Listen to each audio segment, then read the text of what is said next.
Every computer has its own set of buttons and ports. In this video, we're going to talk about some of the most common ones, including what they're for and how to recognize them. Some buttons are universal, like the power button.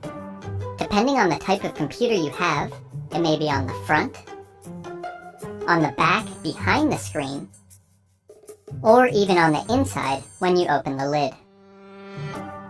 The power socket is where you'll connect the power cord. If you have a laptop, you'll have a charging port instead.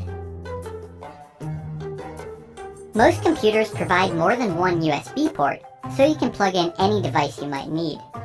Keyboards, printers, and USB drives are all common examples. Some computers even have USB-C ports, which can be used for many different things, not just plugging in devices. Laptops, for instance, often use the format for the charging port. If you have a desktop, you'll use the monitor port to connect the monitor. There are quite a few types of monitor connections, ranging from HDMI to the USB-C style we just mentioned. If you have a laptop, you can connect a separate monitor as long as you have the right equipment. Just look for the display port and plug in the appropriate cable. The Ethernet port lets you connect to the internet if you're not using Wi-Fi. All you need is an Ethernet cable, which you can then connect to your modem or router. If your computer has an audio jack, you can use it to plug in wired headphones or speakers.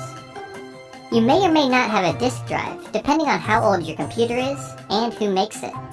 The disk drive can be used to insert a CD, a DVD, or a Blu-ray disc. If you have ports that look like this, they're for older peripherals like mice, keyboards, and printers. Newer versions of these devices usually connect via USB or wirelessly. And that covers the basics of buttons and ports. Of course, every computer is different, and technology is always changing. To find out what options you have, take a closer look at your computer.